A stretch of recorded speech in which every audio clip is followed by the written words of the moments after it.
ಒಂದು breaking news ಬರ್ತಾ ಇದೆ, ನೋಡೋಣ ಏನು ಅಂತ.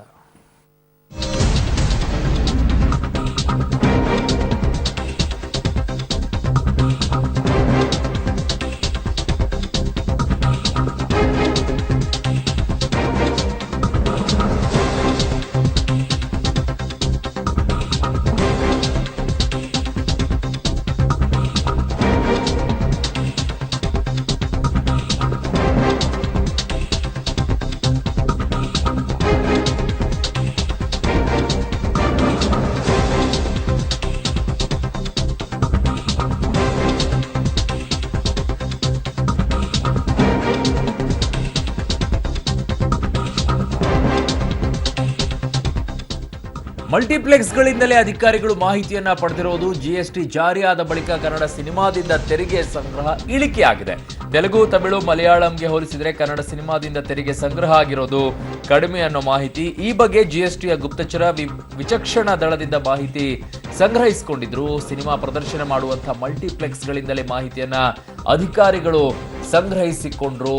ಒಂದಿಷ್ಟು ಮಾಹಿತಿ ಅವರಿಗೆ ಸಿಕ್ಕಿದ್ದೇನಂತಂದ್ರೆ, ಜಿಎಸ್ಟಿ ಜಾರಿ ಆದ ಮೇಲೆ ತೆರಿಗೆ ಯಾಕೆ ಕಡಿಮೆ ಆಯಿತು, ಕನ್ನಡ ಸಿನಿಮಾದಿಂದ ತೆರಿಗೆ ಸಂಗ್ರಹ ಯಾಕೆ ಕಡಿಮೆ ಆಯಿತು ಅನ್ನೋ ಪ್ರಶ್ನೆಯನ್ನ ಇಟ್ಕೊಂಡು ಎಲ್ಲ ಬೆಳವಣಿಗೆ ಆದ ನಂತರ ಈ ದಾಳಿ ಮಾಡಿದಕ್ಕೆ ಏನಾದ್ರೂ ಇದಕ್ಕೂ ಲಿಂಕ್ ಇದೆಯಾ, ನೋಡೋಣ ಏನು ಅಂತ.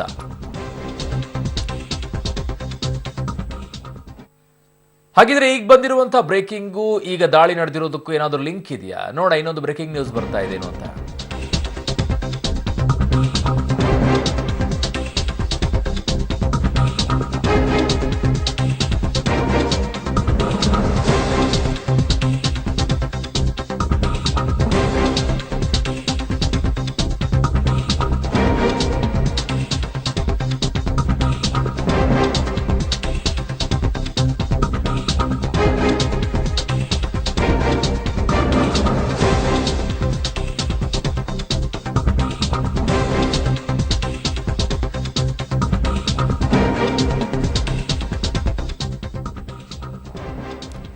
ಸಂಭಾವನೆ ಹೆಸರಲ್ಲಿ ಹಣದ ಬದಲು ವಿಲ್ಲಾ ಫ್ಲಾಟ್ಗಳನ್ನ ನಟರು ಪಡಿತಾ ಇದ್ದಾರೆ. ಸಿನಿಮಾ ಎಷ್ಟು ದಿನ ಓಡಿದೆ, ಎಷ್ಟು ಆದಾಯ ಬಂದಿದೆ ಎಂಬ ಬಗ್ಗೆ ಮಾಹಿತಿಯನ್ನ ಪಡ್ಕೊಳ್ತಾರೆ. ಥಿಯೇಟರ್ಗಳ ಮಾಲೀಕರಿಂದಲೇ ಮಾಹಿತಿಯನ್ನ ಜಿಎಸ್ಟಿ ಅಧಿಕಾರಿಗಳು ಪಡ್ಕೊಂಡಿರ್ತಾರೆ.